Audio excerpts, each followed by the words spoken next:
Bonjour à toutes et tous et bienvenue à notre première session de l'édition 2024 de la formation de JYC. Et pour les 10 prochaines sessions, nous serons ensemble via les diffusions en ligne.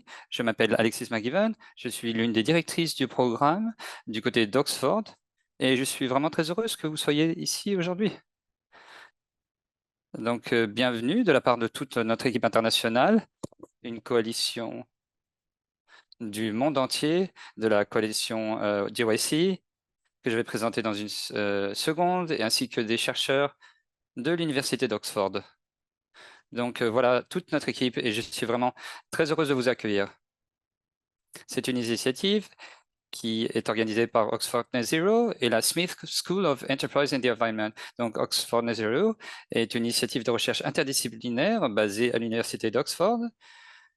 Nous avons 40 chercheurs dans 10 départements de l'université, avec droit, physique, biologie, géologie, anthropologie et géographie. Donc, nous sommes un programme de recherche universitaire et nous produisons de la recherche de grande qualité et revue par les pairs. Et nous essayons de traduire cette expertise pour les décideurs politiques, pour les leaders de l'industrie mondiale et les organisations internationales pour atteindre les émissions zéro. Je suis également une chercheuse à la Smith School of Enterprise and the Environment. C'est une école qui a été établie grâce à des dons de la famille Smith en 2008 pour lutter contre les défis environnementaux. Nous associons le public et le privé avec l'Université d'Oxford afin de réaliser des recherches et nous essayons de transmettre, de traduire tout cela dans la réalité. Et maintenant, je passe la parole à Augustine. Je suis chercheur de l'Université de Lisbonne. Je suis également membre de la Global Youth Coalition. La Global Youth Coalition est composée de jeunes professionnels qui souhaitent lutter pour un avenir durable. Nous travaillons dans le monde entier. Nous luttons contre les défis sociaux les plus importants et nous avons tout un tas de projets et nous avons une mission claire. Nous essayons d'avoir moins de mots et plus d'actions. Et c'est pourquoi nous réalisons ce type de formation. La Global Youth Coalition croit dans le pouvoir de l'action consciente. En créant des capacités, en créant des réseaux et en promouvant la collaboration, nous essayons de cultiver un mouvement puissant mené par la jeunesse. Et ensemble, nous défendons l'application de politiques courageuses et nous essayons d'obtenir un financement pour des solutions intergénérationnelles contre le changement climatique. Notre principal partenaire est Eco-Interpreters. Nous travaillons avec eux depuis plus d'1 an. C'est une ONG qui est née pour garantir que les voix des personnes qui ne sont pas entendues habituellement soient entendues, quelle que soit leur langue natale. Ce sont des interprètes de conférences professionnels et ce sont des spécialistes linguistiques et les spécialistes de la communication et leur organisation met ses compétences au service du mouvement global pour le climat et l'action environnementale. Merci beaucoup. Donc, parlons maintenant des sujets que nous allons aborder dans ce cours. Comme vous le savez, nous luttons pour l'intégrité et la reddition de comptes d'acteurs non étatiques. Donc, qu'est-ce que les acteurs non étatiques? Donc, cela peut être des gouvernements régionaux et étatiques, des villes, des entreprises, des institutions financières et des groupes de la société civile. Et pourquoi est-ce que ces acteurs non étatiques sont importants? Tout d'abord parce que ce sont des acteurs importants pour renforcer notre ambition au niveau politique. Je vais en parler dans un instant. Et deuxièmement, ce sont des cibles importantes pour la reddition de comptes au niveau climatique. Nous voulons Donc, comprendre ces outils, parce qu'il y a des outils comme le greenwashing, et parfois c'est très facile pour les entreprises d'affirmer qu'elle a une stratégie net zéro, mais cette stratégie n'est pas appliquée. Nous avons également ce que nous appelons la boucle de l'ambition. De cette manière, les acteurs non étatiques et étatiques sont associés. Donc, on peut avoir d'un côté une politique climatique gouvernementale très claire, avec un environnement réglementaire prévisible, des incitations et une infrastructure. Cela permet de renforcer l'action climatique des entreprises parce qu'il y a le cadre qui est créé. Et donc, cette action climatique des entreprises peut être basée sur des objectifs ambitieux, basés sur la science, avec une mise à jour rapide destinée au public sur les avancées. La prochaine diapositive. Donc, qu'allons-nous apprendre au cours de cette formation? Nous allons apprendre les dernières avancées de la climatologie. Nous allons savoir comment évaluer une promesse d'objectif net zéro. Nous allons également essayer de comprendre comment les acteurs non étatiques peuvent rendre des comptes pour augmenter leur ambition sur les contributions déterminées au niveau national. Nous allons parler également du paysage global de la finance pour la transition énergétique et nous allons voir comment créer des demandes pour l'implication des jeunes à la COP 29. Si vous avez des questions, vous pouvez écrire dans le chat. Diapositive suivante.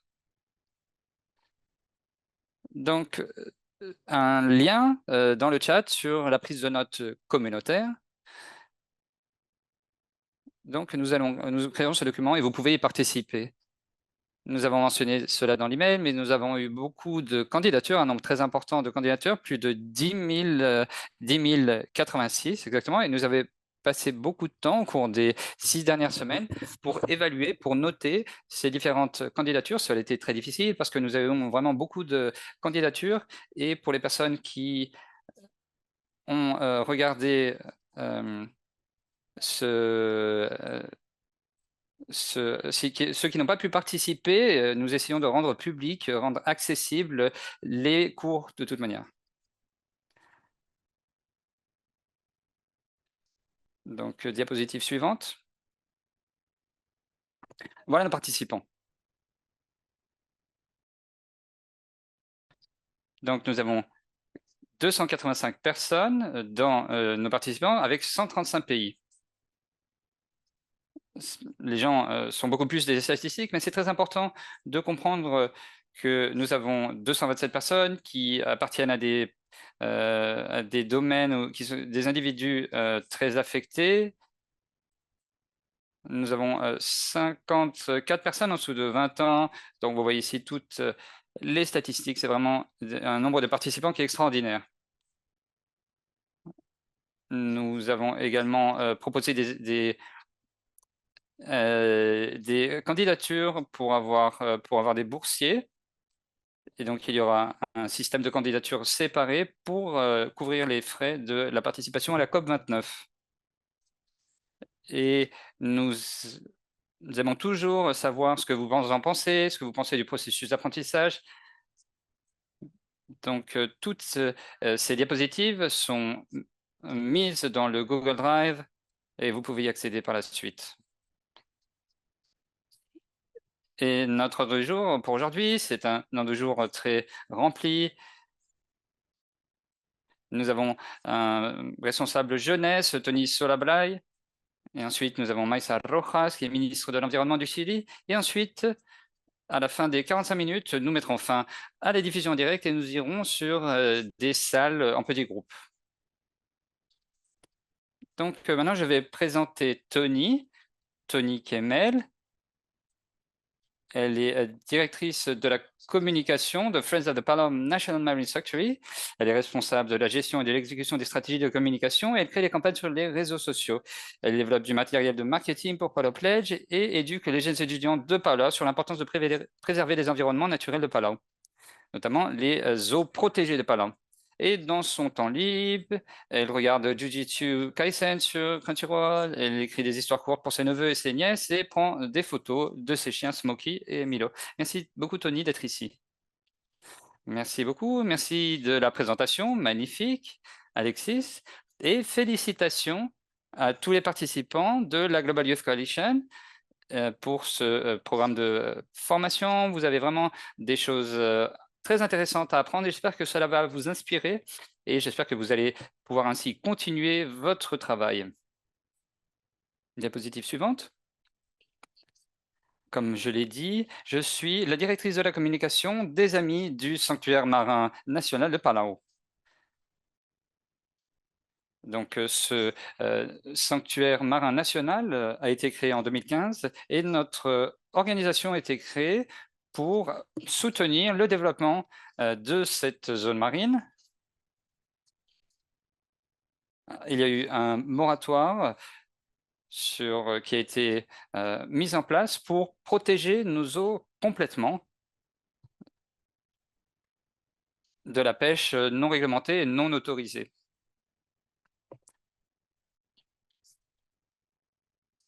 C'est une initiative pionnière et cela démontre l'engagement du pays à défendre l'environnement naturel de Palau. Nous avons reçu beaucoup de visiteurs et le gouvernement a reconnu la nécessité que les visiteurs soient responsables de leurs actions. Il faut donc éviter un dommage environnemental trop important. Et donc la promesse de Palau demande aux visiteurs d'être responsables de leurs actions. Et il leur est demandé d'avoir un impact minimal et d'aider à la conservation de Palau et de respecter l'environnement local. Pendant leur séjour à Palau, ils peuvent admirer les merveilles naturelles de Palau. Et la promesse a pour but de conserver les ressources naturelles et culturelles de Palau. Donc, des personnes comme vous peuvent s'y joindre. La promesse de Palau a inspiré de nombreux autres pays à créer leurs propres promesses et je pense que cela peut être une idée pour vous de créer la même chose dans vos communautés, dans vos pays. La promesse de Palau a été lancée en décembre 2010 et depuis lors, nous avons créé un programme pour défendre le sanctuaire marin et pour défendre la promesse. Depuis 2020, nous avons le camp de plongée pour jeunes et nous avons déjà formé 150 plongeurs. Nos jeunes ont été équipés, ont reçu les compétences nécessaires également pour la science, pour la conversation et ils ont pu renforcer leur identité grâce à l'exposition culturelle dans tout le pays. Nous avons nous essayons de lever des fonds pour notre ONG. Si vous êtes sur LinkedIn ou sur nos plateformes de réseaux sociaux, vous pouvez nous chercher sous le nom de Palau Pledge pour aborder la question. Nous avons également des relations avec des étudiants et nos jeunes sont ceux qui vont changer les choses à l'avenir. Donc vous faites votre travail en participant à des programmes très importants comme celui de la Global Youth Coalition et j'espère que vous serez inspirés, que vous prendrez des actions et vous créez vos propres promesses. Merci beaucoup. Merci beaucoup Tony. C'est vraiment incroyable d'écouter parler de ce travail incroyable que vous faites. Merci d'être une inspiration pour tout le monde. Et je suis vraiment très heureuse que tu aies pris le temps d'être avec nous aujourd'hui. Et maintenant, nous allons donner la parole à notre deuxième intervenante. Merci beaucoup. Merci beaucoup, Tony, d'être si inspirante. Merci beaucoup pour cette histoire si inspirante que tu nous as présentée et que tu as réalisée au cours de ces dernières années. Maintenant, notre prochaine oratrice vient de l'autre côté du monde, du continent sud-américain, du Chili plus particulièrement. Il s'agit de la ministre de l'Environnement du Chili, Maïsa Rojas Corradi. Elle est physicienne, elle a un doctorat en physique atmosphérique de l'Université d'Oxford au Royaume-Uni.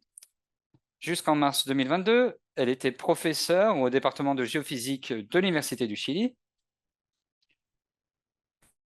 et elle était directrice du Centre de recherche sur le climat et la résilience. Elle travaille notamment sur le paléoclimat et le changement climatique régional, et elle a également travaillé sur l'évaluation de l'impact en différents secteurs, comme l'agriculture et les ressources en eau. Et elle a utilisé des modèles climatiques numériques comme outil d'analyse. Maïssa Rojas a également été coordinatrice du Conseil consultatif scientifique sur le changement climatique, membre du Conseil consultatif présidentiel de la COP25 et membre de la délégation chilienne aux COP25 et COP26. Elle a également été l'auteur principal du 5e rapport d'évaluation du groupe d'experts intergouvernemental du GIEC et auteur principal du 6e rapport d'évaluation du GIEC. Donc, je donne la parole à Maïssa Rojas. Bonjour Maïssa, merci beaucoup de votre temps. Vous avez la parole. Bonjour, bonsoir à toutes et tous. Je suis vraiment très heureuse de partager mon expérience.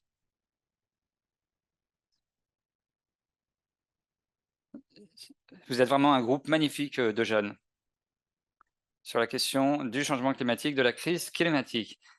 Est-ce que vous voyez bien ma présentation? Oui?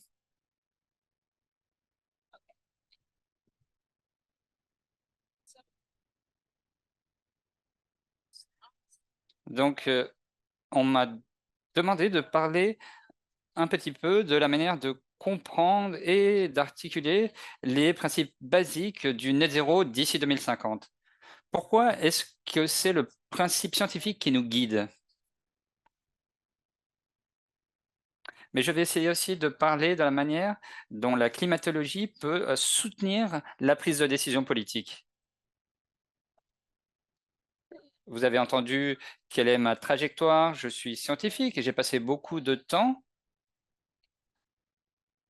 à trouver des éléments de preuve qui étayent la prise de décision politique. Donc, je recherche les éléments scientifiques et ensuite, ce sont les décideurs politiques qui doivent prendre décision. Et pour qu'ils prennent ces décisions, il faut avoir les éléments scientifiques les plus précis. Je vais utiliser des diapositives ici qui ont été fournies par Yuri Rochal. Il travaille actuellement à l'Imperial College de Londres.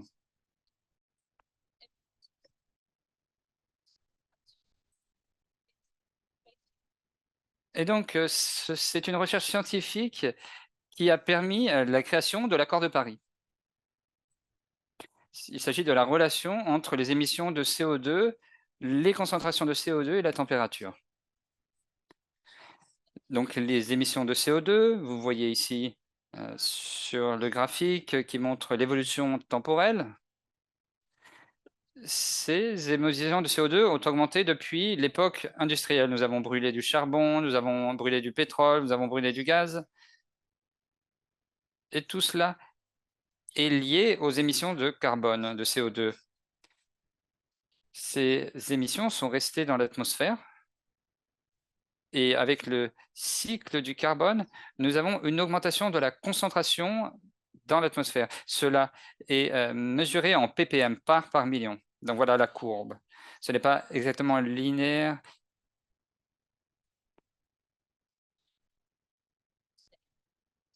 Parce que certaines émissions ne restent pas dans l'atmosphère. Il y a donc une augmentation de la concentration dans l'atmosphère de ce gaz.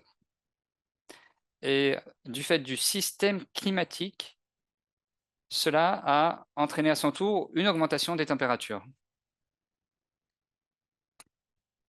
Il faut donc comprendre qu'il y a un cycle de carbone qui est compliqué et un système climatique qui est très, très compliqué.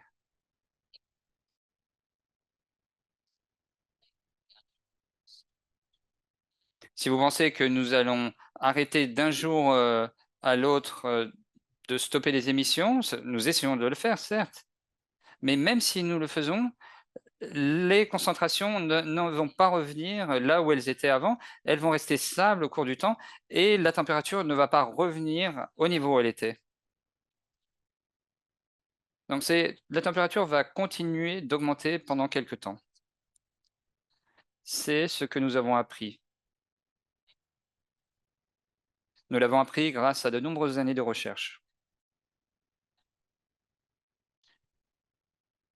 Et si vous pensez à la quantité d'émissions de carbone que nous avons effectuées, vous le voyez sur ce triangle.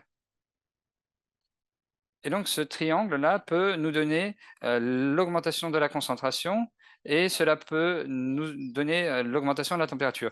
Si nous continuons, nous avons la partie orange avec une augmentation des émissions de carbone. Cela augmente encore la concentration et cela augmente également la température, etc. Et maintenant, si nous voyons les émissions cumulées avec ce triangle jaune, orange et rouge, et vous le comparez par rapport à la température, vous verrez que c'est une ligne droite. Donc il y a vraiment une relation, non pas avec les émissions sur une année déterminée, mais il y a une relation avec l'accumulation d'émissions de carbone tout au long de l'histoire. Qu'est-ce que cela signifie? C'est qu'il y a un concept appelé le budget carbone qui est associé avec la température limite. C'est le montant, la quantité de CO2 qui peut aller dans l'atmosphère pour franchir un seuil de température. Si vous vous rappelez de l'objectif de l'accord de Paris, vous vous rappellerez que le but est d'éviter l'augmentation de la température. Donc, cet accord de Paris a pour objectif de limiter l'augmentation de la température à un niveau bien inférieur à 2 degrés et donc d'essayer d'atteindre 1,5 degré. Par conséquent, si nous disons que nous voulons limiter l'augmentation de la température à 2 degrés, voilà la quantité de carbone qui peut aller dans l'atmosphère. Si nous voulons une augmentation de température de 1,5 degré, voilà la quantité de carbone qui peut aller dans l'atmosphère.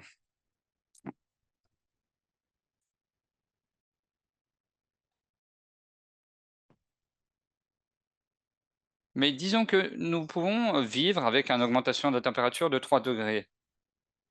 Même dans ce cas, il faudrait déterminer une température, il faudrait déterminer une quantité de carbone maximale qui pourrait aller dans l'atmosphère.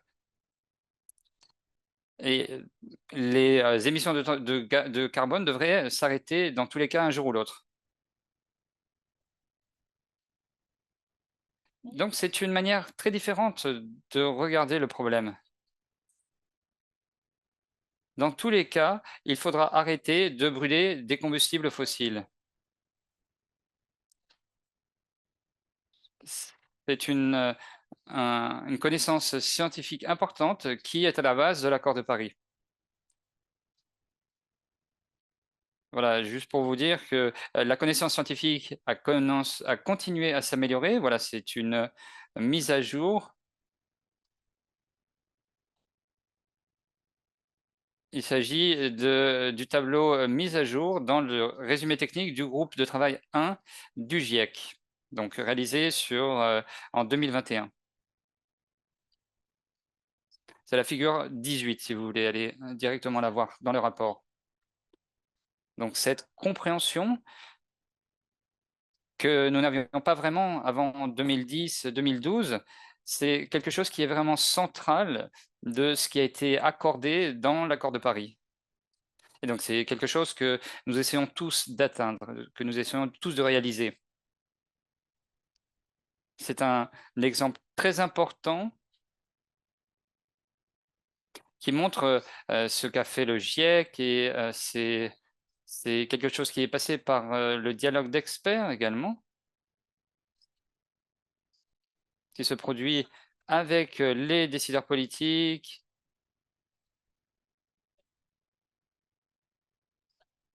Et donc cela montre bien à quel point la science a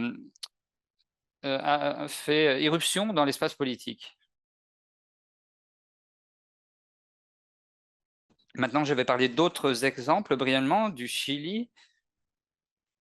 que vous voyez à quel point ce n'est pas que la science physique est importante pour la prise de décision politique. Tout d'abord, une loi qui a été approuvée au début de l'année pour protéger les tourbières au Chili. Et ensuite, je parlerai de la stratégie nationale du lithium au Chili.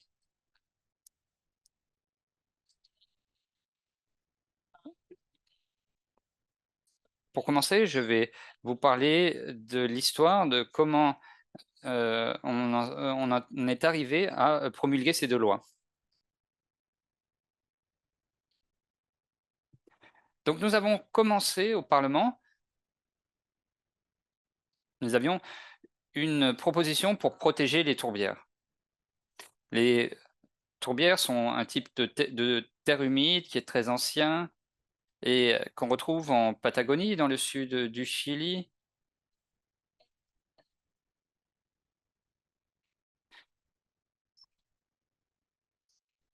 La première idée était de dire, si vous voulez intervenir,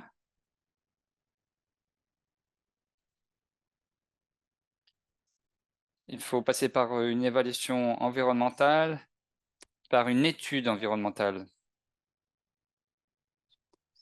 Au Chili, nous avons un parlement avec 2 chambres. L'idée est passée par une première chambre et ensuite est passée dans l'autre chambre. Et ensuite, les députés ont dit: «Non, nous voulons une loi qui interdise l'extraction de tourbe». L'idée, c'était que cela devienne interdit de toucher cet écosystème. Le problème est le suivant. Comme vous le voyez sur cette photo, les tourbières ont une couverture végétale, du moins certaines d'entre elles, qui est extraite et utilisée pour des motifs agricoles. Donc des gens l'utilisent pour des raisons économiques.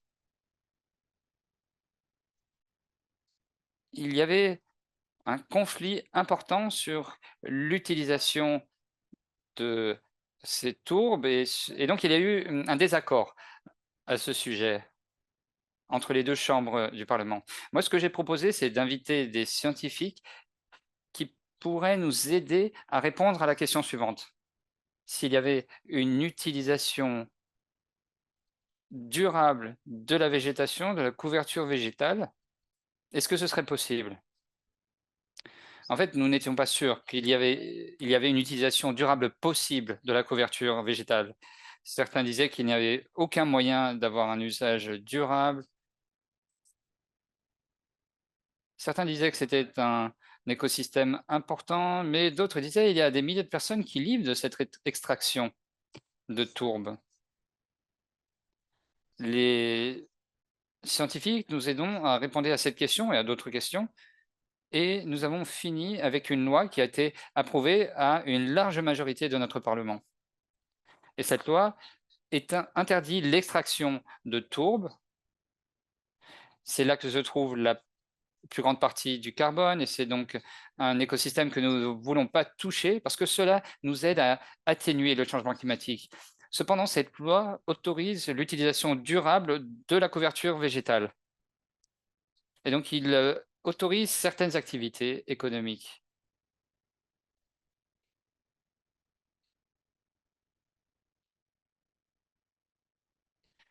C'est donc un bon exemple qui montre à quel point l'information scientifique peut aider au processus législatif. Cela nous a donné une bonne solution qui aide à la fois l'environnement, mais qui est durable au niveau social et économique pour soutenir les gens qui vivent de cette extraction de cette mousse.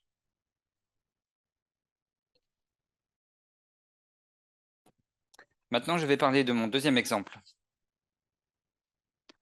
Dans le nord du Chili, il y a une région qui s'appelle de l'Altiplano, qui est partagée avec la Bolivie et l'Argentine.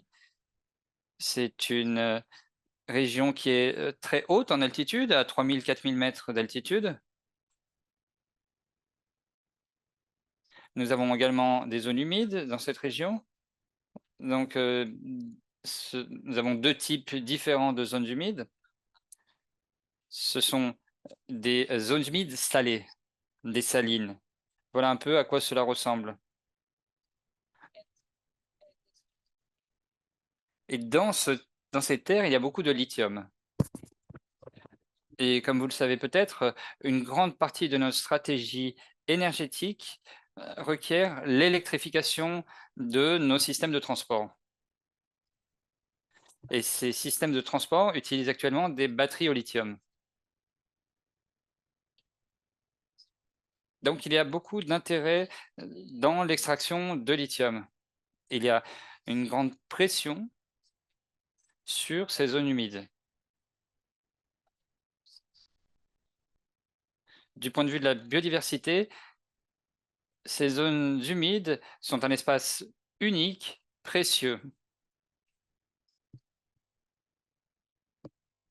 Dans le cadre de la stratégie nationale du lithium, c'est une stratégie productive, c'est une stratégie qui permettra au Chili d'extraire plus de lithium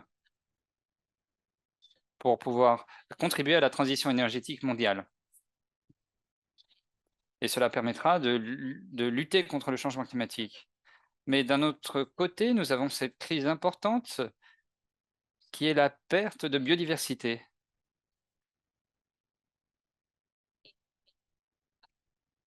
En 2022, à la COP 15 du Canada, nous sommes mis d'accord sur un cadre de biodiversité qui comprend 23 objectifs que nous devons atteindre d'ici 2030.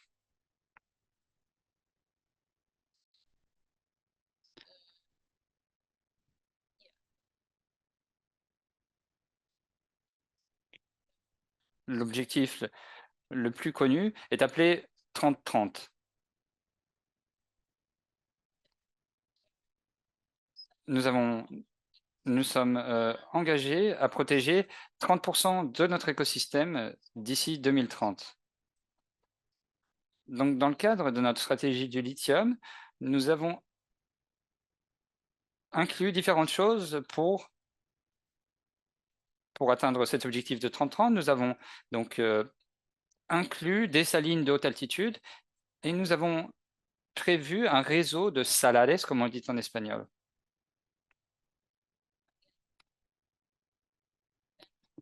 Donc, au bout du compte, ce sera un peu plus de 30% qui seront protégés et qui ne seront pas inclus dans le processus d'extraction.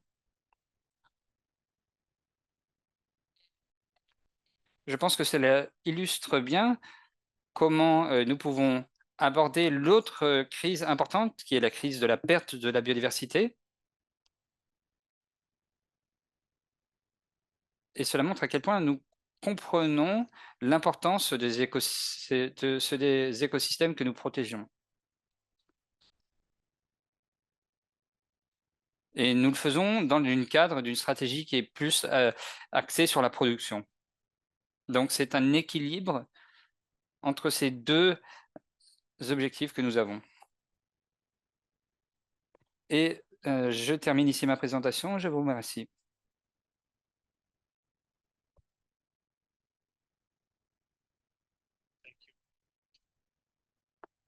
Merci beaucoup pour votre présentation. Merci beaucoup, Madame la Ministre. Nous sommes reconnaissants pour cette présentation. Et maintenant, nous allons passer à notre séance de questions-réponses. Et cette séance sera destinée à Tony aussi.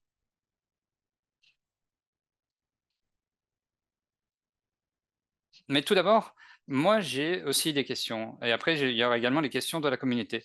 D'abord, j'ai deux questions. La première est la suivante. Vous êtes scientifique, donc c'est fantastique. C'est quelque chose de difficile. Vous avez réussi à avoir des diplômes dans ce domaine. Moi, j'ai un doctorat aussi et je sais à quel point c'est difficile. Vous vous en rappelez peut-être. Donc, vous étiez dans le monde universitaire et vous avez rejoint le monde politique. Comment est-ce que vous voyez cette transition du monde scientifique au gouvernement?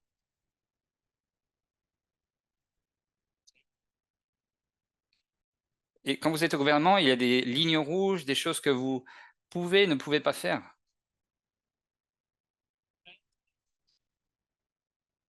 Vous devez, prendre en compte ce qui doit être fait, mais aussi vous devez en prendre en compte, les aspects socio-économiques. Que pouvez-vous nous dire, sur cette expérience? Effectivement, c'est un défi, considérable.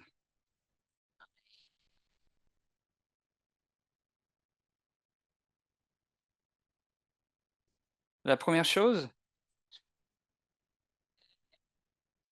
je veux faire passer un message, à toutes les personnes qui sont dans cette réunion aujourd'hui.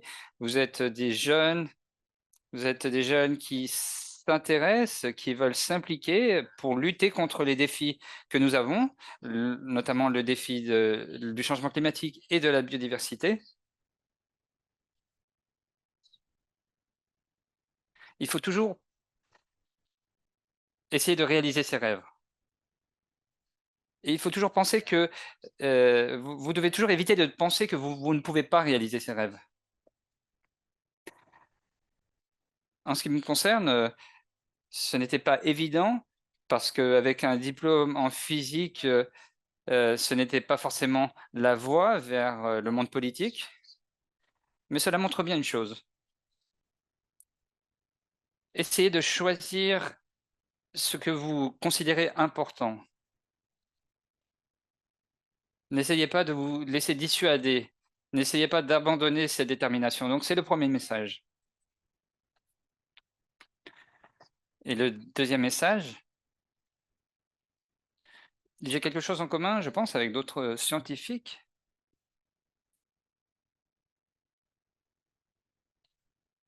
J'ai toujours été curieux, j'ai toujours été ouverte à répondre à des questions difficiles.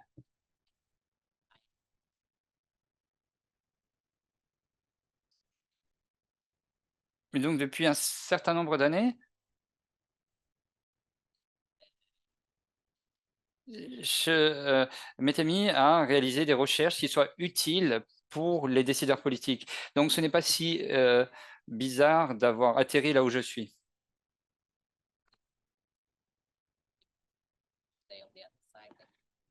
Certainement, d'autres scientifiques se sentent plus à l'aise en restant du côté scientifique, mais, tous les rôles sont importants dans cette crise, climatique que nous vivons. Donc je pense qu'il n'y a pas une manière de faire qui est meilleure que l'autre.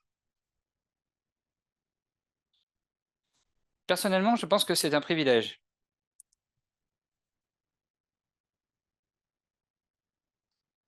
C'est un privilège parce que je sais à quel point il est important d'agir, je sais quelle est l'urgence et donc c'est vraiment un honneur d'être à la tête de ce ministère qui lutte contre le changement climatique et contre la crise de la biodiversité.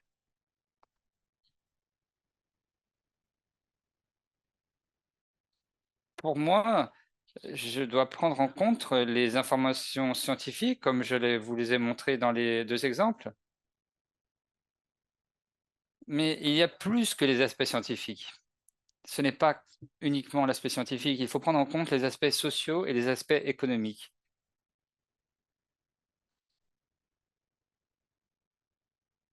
Et en tant que scientifique, c'est vrai que ce n'est pas si évident parce que voilà, dans un gouvernement, il faut faire des compromis. Il faut essayer de, heu, prendre en compte tous les besoins, toutes les, revendications. Mais c'est vraiment un privilège de pouvoir y participer. Merci beaucoup. Maintenant, je vais passer le micro à Tony. Est-ce que vous avez des questions pour notre invité? Oui, madame la ministre, merci beaucoup pour votre présentation qui était très éclairante. J'ai une question très courte. J'espère que ce ne sera pas trop difficile à répondre. Sur votre présentation sur le carbone, j'aimerais savoir, est-ce qu'on pourrait, revenir en arrière, revenir sur annuler le changement climatique si nous pouvions éliminer les, émissions de CO2? Dans certains cas, oui, pour certains aspects, parce qu'un jour ou l'autre, la température va redescendre. Mais le changement climatique est bien plus que le réchauffement climatique. Donc le réchauffement climatique, c'est l'augmentation des températures, c'est un aspect important. Mais même si on réduit la température, par exemple à l'échelle de 50 ou 100 ans, même si nous faisons cela, nous n'arriverons pas à récupérer la cryosphère dans le même espace de temps. Les glaciers, par exemple, auront besoin de beaucoup plus de temps pour exister à nouveau. Et l'augmentation du niveau de la mer ne va pas baisser. Donc il y a des aspects qui sont déjà irréversibles.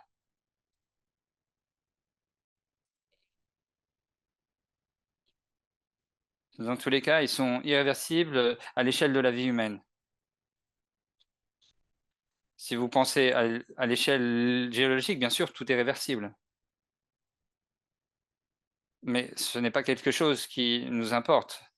Peut-être que cela pourra se produire en 1000 ans, 10 000 ans ou plus. Ce qui nous intéresse, c'est de pouvoir donner à la génération actuelle, la génération suivante, la génération du prochain siècle, les moyens de vivre sur une planète habitable. Et donc, il y a des choses qui sont réversibles et d'autres qui ne sont pas réversibles. La température, l'augmentation de la température est réversible, mais l'impact du réchauffement sur d'autres choses est plus compliqué. Ce qui n'est pas réversible, c'est la perte des espèces, malheureusement. C'est pour cela que je pense qu'il faut analyser ces deux crises et également la crise de la pollution. Il faut les regarder en parallèle, ces deux crises.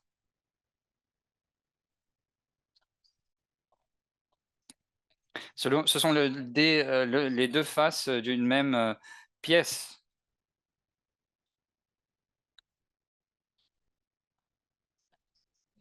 C'est la question de notre relation avec la nature, de la relation avec nous-mêmes aussi. De, nous sommes dans un monde où il y a beaucoup d'inégalités et la nature a payé le prix de notre développement au cours des 2 derniers siècles, notamment au cours du dernier siècle. Et c'est vraiment quelque chose contre lequel il faut lutter. Fantastique, merci beaucoup. Merci beaucoup Maïssa, c'était vraiment très intéressant, c'était vraiment, très utile et nous avons de très bonnes questions également de Raoul et de Tony. Merci beaucoup pour votre travail. Donc maintenant, c'est la fin de notre diffusion en direct. Voilà, je vais montrer à l'écran. Nous avons une autre session le jeudi à la même heure et nous avons, beaucoup d'intervenants, exceptionnels. Donc, notre prochaine session est sur la compréhension du changement environnemental. Nous aurons John Land qui va nous parler des principaux messages du rapport du GIEC. Nous avons également Joy Lee qui est directrice éditoriale à Earthrise Studio. Elle va nous parler de comment raconter des histoires sur le changement climatique. Trim Kruger sur le retrait, sur l'enlèvement. Et nous avons également Roy Allobel qui fait partie de l'équipe de coordination mondiale de Yungo. Donc nous sommes vraiment très heureux d'avoir cette prochaine session et c'est la fin aujourd'hui de notre session. Merci beaucoup à tous ceux qui nous ont rejoints aujourd'hui. Et dans quelques minutes, je vais vous expliquer comment fonctionnent les salles en petits groupes. Donc quelques minutes. Merci beaucoup.